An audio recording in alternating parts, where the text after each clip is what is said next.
Hello everyone, कैसे हैं आप सभी लोग। आई होप अच्छे होंगे, पढ़ाई आपकी अच्छी चल रही होगी। आपका नोटिफिकेशन भी आ चुका है। आई होप आप लोगों ने फॉर्म भी फिल कर दिया होगा। 6 दिसंबर को आपका प्रीलिम्स का एग्जाम है। 500 वैकेंसी के ऊपर अभी नोटिफिकेशन आया है, लेकिन जब तक आपका फाइनल रिजल्ट आएगा तब तक ये पोस्ट जो है 1000 से 1200 तक हो सकती हैं। तो जो भी बच्चे टारगेट कर रहे हैं 2026 को, वो इस पोस्ट को या इस वैकेंसी को बिल्कुल इग्नोर मत करो। फॉर्म भर दो जल्दी से और अपनी पढ़ाई स्टार्ट कर दो। जिन्होंने भी अभी अपनी पढ़ाई स्टार्ट नहीं करी है, स्टार्ट कर दो, क्योंकि टाइम कब निकलेगा आपको पता भी नहीं चलेगा। इस वीडियो में हम लोग ये डिस्कस करने वाले हैं कि जो अब बचा हुआ आपका टाइम है, मोटा मोटा देखे तो 150 दिन है। 150 दिन में हम लोग ऐसा क्या करें कि हमारा प्रीलिम्स का एग्जाम क्वालिफाई हो जाए। ठीक है, देखो मैं कोई ऐसा नहीं हूं कि मैं आपका करवा ही दूंगा, लेकिन हां, मैं अपने एक्सपीरियंस के बेसिस पे या जो सेलेक्ट हुए हैं उनके एक्सपीरियंस के बेसिस पे मैं एक चीज बता सकता हूं कि आपको क्या क्या करना चाहिए ताकि आपका प्री का एग्जाम अच्छी तरीके से एक सेफ स्कोर के साथ क्वालिफाई हो सके। देखो, बहुत सारी चीजें हमारे हाथ में नहीं होती हैं। हमारे हाथ में सिर्फ एक चीज होता है कि हार्डवर्क करना, मेहनत करना और एक सही डायरेक्शन में मेहनत करना। वो हमें आना चाहिए, वो हमें करना चाहिए। अगर हम रैंडमली कुछ भी पढ़ने लगेंगे तो बहुत दूर हो जाएंगे हम सिलेक्शन से। खुद को सेटिस्फाई तो कर लेंगे हम लोग कि मैंने ये भी पढ़ लिया, वो भी पढ़ लिया, और पता चले जो क्वेश्चन आता है जिस टॉपिक से, उसको आप नहीं पढ़ रहे हो। जिससे क्वेश्चन नहीं आता है या उसका कम वेटेज है, उस पर ज्यादा फोकस कर रहे हो। जनरली बच्चे करते हैं ये। और दूसरी चीज बच्चे ये करते हैं कि जिन टॉपिक पे उनको इंटरेस्ट आ रहा होता है ना, उनको बार बार पढ़ते रहते हैं। जैसे अगर मैं बोलूं पॉलिटी, पॉलिटी सब्जेक्ट बहुत फिमिलियर है सभी के साथ, तो बच्चे उसी को बार बार पढ़ते रहते हैं। पढ़ना चाहिए, अच्छे क्वेश्चन आते हैं पॉलिटी से, लेकिन अगर आपका पॉलिटी हो चुका है, स्ट्रांग हो चुका है, उसको साइड कर दो, कोई और सब्जेक्ट पकड़ो, अपने वीक एरियाज पे काम करो। तो इस वीडियो में हम लोग ये डिस्कस करेंगे स्टेप बाय स्टेप कि आपको कैसे कैसे प्री की तैयारी करनी है। अब किन चीजों पे आपको फोकस करना है।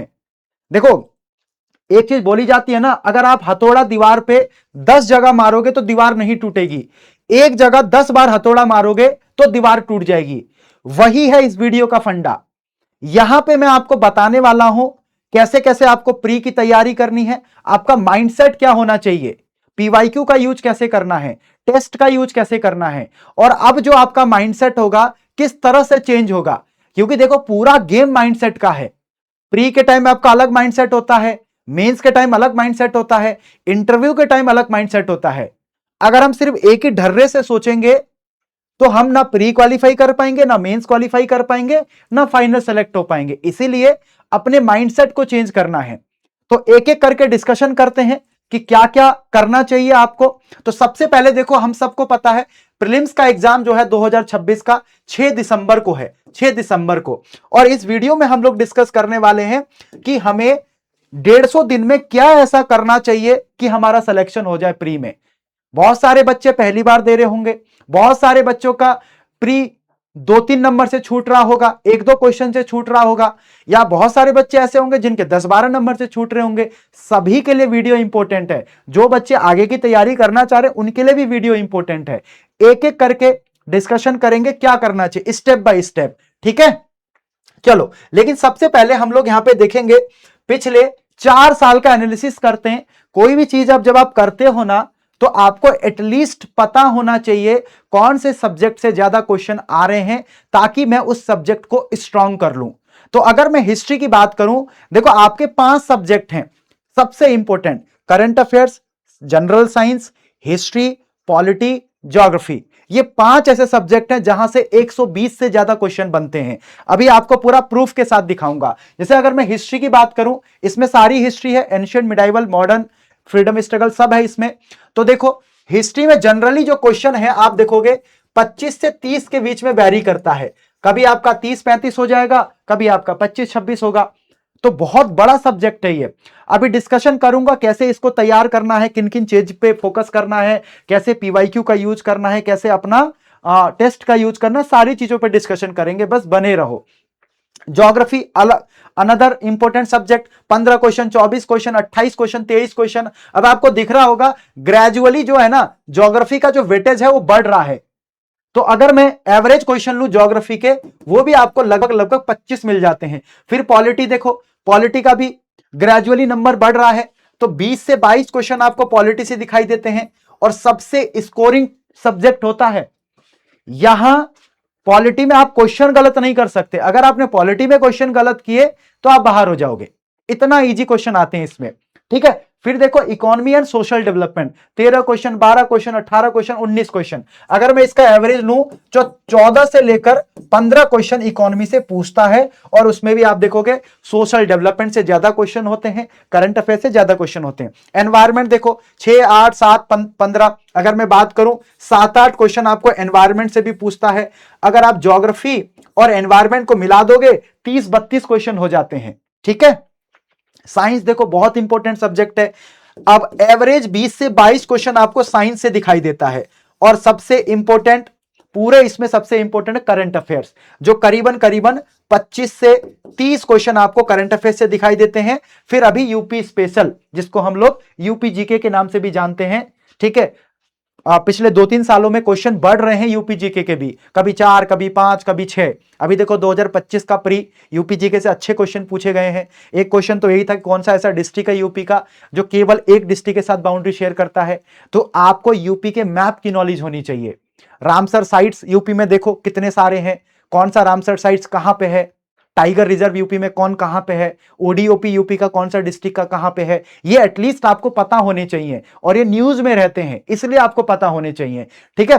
तो यहां पे हमने एनालिसिस किया, इसके बेसिस पे अब मैं बताऊंगा आपको कि स्टेप बाय स्टेप आपको करना क्या है, ठीक है। चलिए देखो, सबसे पहले इंपॉर्टेंट सब्जेक्ट को आपको आइडेंटिफाई करना है। तो हमें सर यहां से एक चीज पता चली कि मेरा जो है सर, एक मेरा हिस्ट्री, एक मेरा ज्योग्राफी, एक मेरा हो जाएगा पॉलिटी, एक हो गया मेरा सीए, एंड देन मेरा साइंस। सर ये मेरे 5 सब्जेक्ट हैं जो सबसे इंपॉर्टेंट हैं। तो सबसे पहले आपको सबसे ज्यादा अगर किसी पे फोकस करना है तो इन 5 सब्जेक्ट के ऊपर आपको फोकस करना होगा, क्योंकि 120 से लेकर 130 नंबर आपको क्वेश्चन जो है आपको इसी 5 सब्जेक्ट से देखने को मिलेंगे। और क्या सर ये जो 5 सब्जेक्ट हैं, क्या सर मुझे बिल्कुल लाइन टू लाइन हर एक चैप्टर पे फोकस करना है? नहीं, एटलीस्ट आपको इन 5 सब्जेक्ट के ऊपर फोकस करना है, लेकिन इसके बाद जो अगला स्टेप है वो है आपका थीम बेस्ड स्टडी। देखो इसको बोलते हैं स्मार्ट स्ट्रेटजी। आप देखो जितने भी टॉपर हैं क्या बोलते हैं, हमने पीवाईक्यू का बहुत यूज किया, आज भी क्वेश्चन रिपीट होता है पीवाईक्यू से, आज भी क्वेश्चन रिपीट होता है पीवाईक्यू से। अगर आपने पीवाईक्यू को अच्छे से एनालाइज किया तो आपको पता लगेगा कुछ थीम्स हैं जो बार बार रिपीट हो रही हैं आपके प्री के एग्जाम में, और हम लोग उस पर आइडेंटिफाई नहीं करते। हम लोग सीधा कूद जाते हैं पढ़ने के लिए, ठीक है। लाओ हिस्ट्री की बुक पढ़ना स्टार्ट किया, अरे हिस्ट्री में क्या पूछता है सबसे ज्यादा, मॉडर्न हिस्ट्री में क्या पूछता है, पॉलिटी में क्या पूछता है, उस चीज पे हम लोग फोकस नहीं कर रहे। हम लोग बस पूरी पॉलिटी पढ़ना चाह रहे हैं, हम पूरी हिस्ट्री पढ़ना चाह रहे हैं। अगर मैं आपको बताऊं तो अगला जो मेरा स्टेप होगा वो होगा थीम बेस्ड स्टडी। आपने 5 सब्जेक्ट उठाए, इस 5 सब्जेक्ट के बाद अब आप उस पे पीवाईक्यू का हेल्प लेके क्या करोगे, थीम आइडेंटिफाई करोगे। जैसे अगर मैं पॉलिटी की बात करूं, ठीक है, अगर मैं पॉलिटी की बात करूं तो मेरा जो भाग है पार्ट्स कि हमारा कॉन्स्टिट्यूशन कितने पार्ट्स में है, यहां से क्वेश्चन आता है। शेड्यूल, शेड्यूल से क्वेश्चन आता है, शेड्यूल से आपको क्वेश्चन मिलेगा जिसको मैं अनुसूची बोलता हूं। इंपॉर्टेंट आर्टिकल्स, अब देखो बच्चे मेरे से कई बार क्लास में, डीसीए की क्लास में पूछते हैं सर कौन कौन से आर्टिकल इंपॉर्टेंस हैं, लगभग 400 आर्टिकल हैं कॉन्स्टिट्यूशन में, क्या सब याद कर लोगे? नहीं। तो सर आपने इंपॉर्टेंट आर्टिकल्स क्यों लिखा?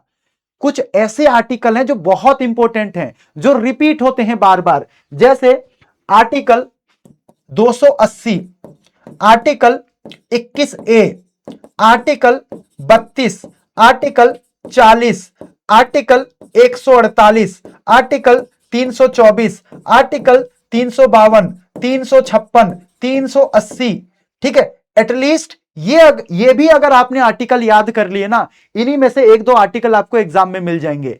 और स्पेशल फोकस करना, एक आपका डीपीएसपी के आर्टिकल, एक आपका फंडामेंटल राइट्स के आर्टिकल, और एक और चीज जो हमारे गवर्नर हैं, गवर्नर का आर्टिकल याद रखना कि गवर्नर की अपॉइंटमेंट कौन से आर्टिकल से होती है, गवर्नर जो शपथ लेते हैं वो कौन से आर्टिकल में है। ऐसे ही आप प्रेसिडेंट का याद कर सकते हो।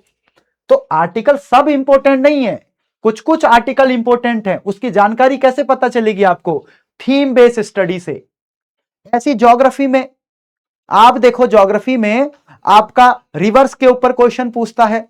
अब रिवर में भी गंगा रिवर के बारे में नहीं पूछेगा आपसे, ब्रह्मपुत्र के बारे में नहीं पूछेगा। क्यों? क्योंकि वो सबको पता है। किसके बारे में पूछता है? साउथ की रिवर के बारे में। कौन सी ऐसी रिवर है जो वेस्ट फ्लोइंग है, जो अरेबियन सी में अपना पानी ड्रेन करती है? कौन सी ऐसी रिवर है जो गोदावरी की ट्रिब्यूटरी है, जो महानदी की ट्रिब्यूटरी है? क्योंकि हम लोग उतना ध्यान नहीं देते साउथ पे। हमें गंगा की पूछ लो बता देंगे, हम ब्रह्मपुत्र की पूछ लो बता देंगे, यमुना की पूछो बताएंगे। लेकिन अगर आपसे पूछा जाएगा कि बताओ गोदावरी की कौन कौन सी ट्रिब्यूटरी हैं, एक दो के बाद आप नहीं बता पाओगे। आप बताओ, अगर मैं पूछूं कि कौन सी ऐसी नदियां हैं जो अरब सागर में जाके गिरती हैं, आपको दो चार के नाम पता होंगे, लेकिन वो दो चार के नाम ही नहीं देगा। आपको कंफ्यूज करने के लिए छोटी छोटी नदियों का नाम देगा। तो दिस इज द तरीका, दिस इज द स्ट्रैटेजी, इसको बोलते हैं थीम बेस्ड पढ़ाई। डेजर्ट देखो, कितने सारे डेजर्ट है, क्वेश्चन आता है। अभी 24 या 25 में पूछा गया था, गोबी डेजर्ट कौन से देश में है। अब ये बताओ, ये कोई आपको आके कोई बताएगा नहीं? कैसे पता चलेगा? थीम की तरीके से। जब आप थीम को आइडेंटिफाई करोगे तो अगला, ये आपने 5 सब्जेक्ट निकाले कि मुझे इन 5 सब्जेक्ट पे फोकस करना है, उसके बाद थीम पकड़ो, थीम को आइडेंटिफाई करो।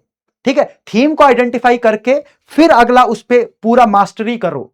जैसे एक मैं आपको, जैसे साइंस है, साइंस में एक थीम है बच्चा, जो है आपका विटामिन्स। ठीक है, यहां से आप देखोगे लगभग लगभग हर साल क्वेश्चन पूछता है, विटामिन ए से कौन सा रोग होता है, कभी ये पूछेगा। विटामिन ए का नेम क्या है, कभी वो पूछेगा। विटामिन B12 क्या है, विटामिन डी क्या है, विटामिन सी क्या है, इससे कौन सा रोग होता है और कौन सी इसका नाम है। तो ये क्या हमें कहीं और से पता चलेगा? नहीं, थीम से पता चलेगा। जब तक आप थीम को आइडेंटिफाई नहीं करोगे, कैसे पता चलेगा?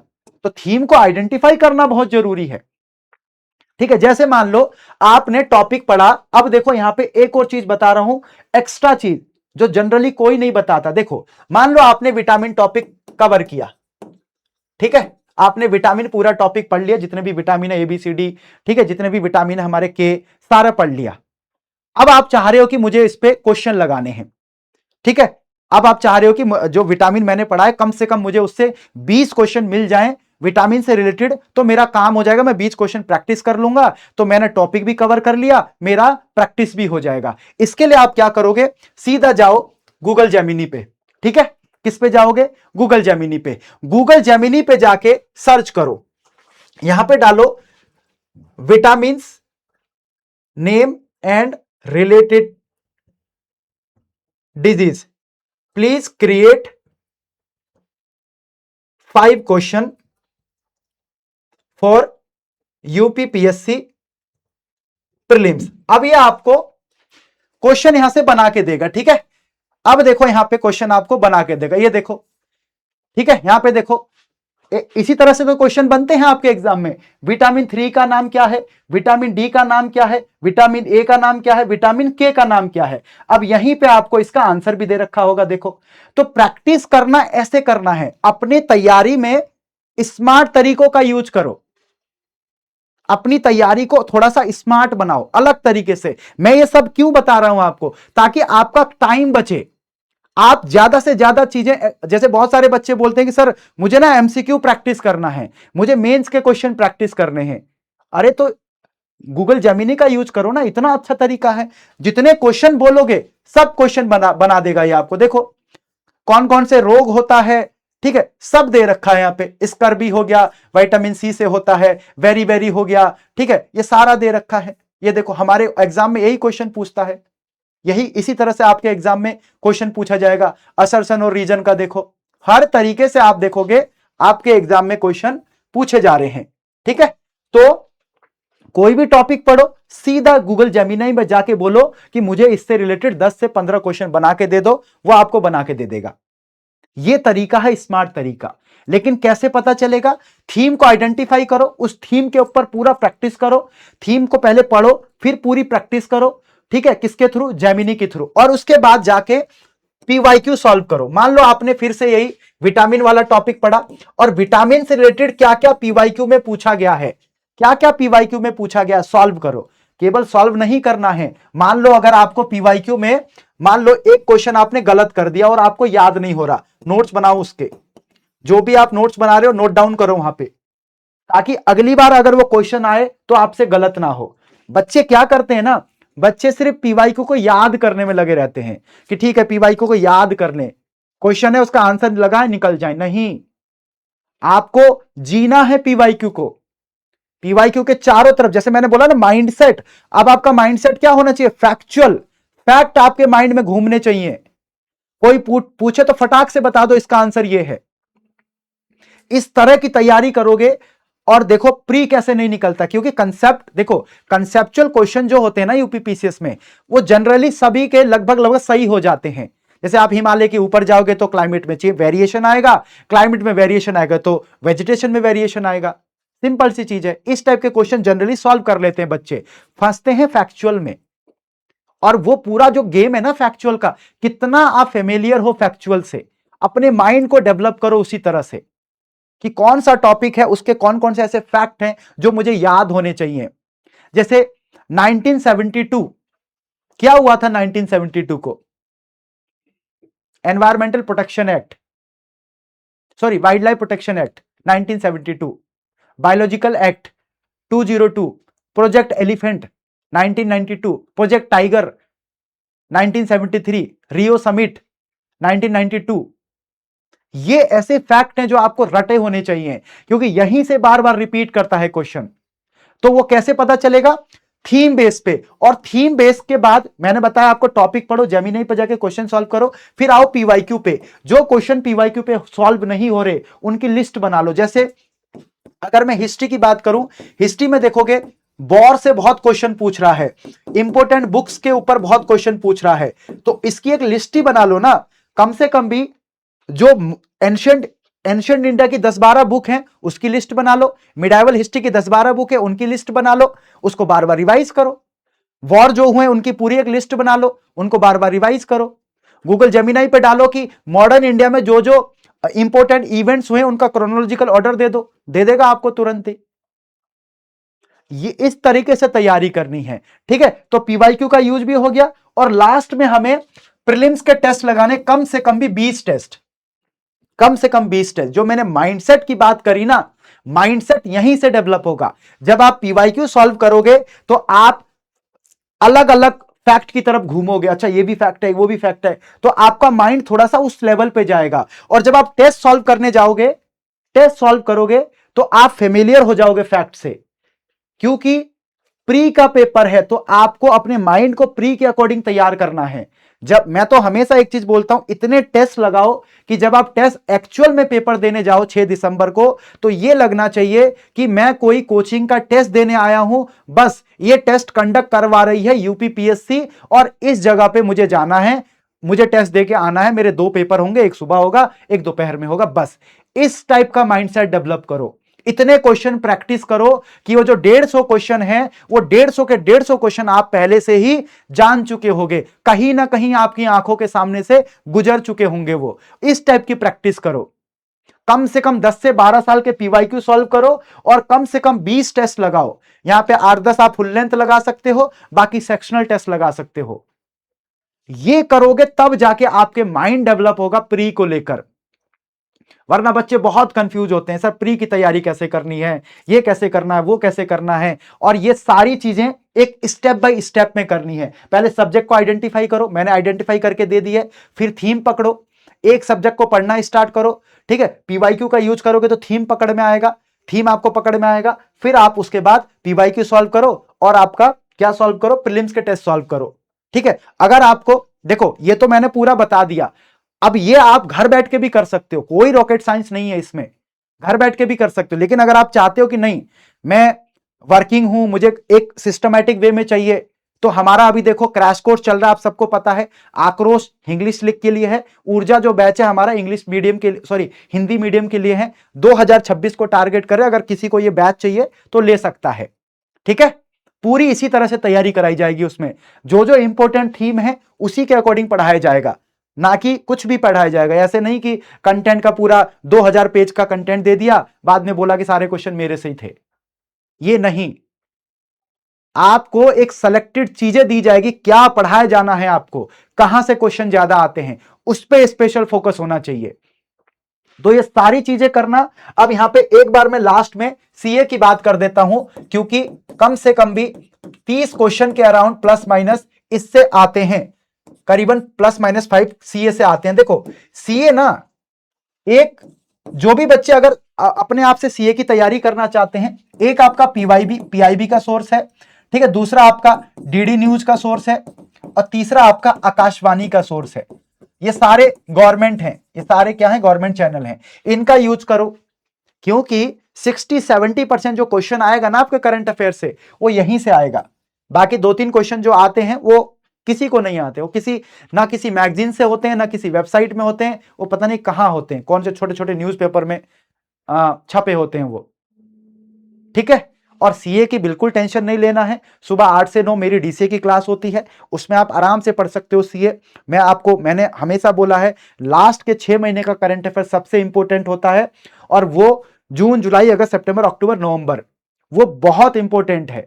तो अगर भी अभी भी आप करंट अफेयर्स की तैयारी करोगे, ऑल्दो मैं आपको हाफ ईयरली भी कराऊंगा, ईयरली करंट अफेयर्स भी कराऊंगा, हमारी ईयरली मैगजीन भी आएगी लास्ट में, ठीक है। मार्केट में और भी मैगजीन आती हैं, आप ले सकते हो बाद में, लेकिन अगर आप डेली बेसिस पे करोगे तो आप डेली बेसिस पे अवेयर रहोगे क्या क्या हो रहा है देश दुनिया में, ठीक है। तो करंट अफेयर्स का भी टेंशन नहीं लेना है, बस एक सही डायरेक्शन में चलना है, सही स्ट्रेटेजी के साथ चलना है, ताकि कम टाइम में हम लोग प्री क्वालिफाई कर सके।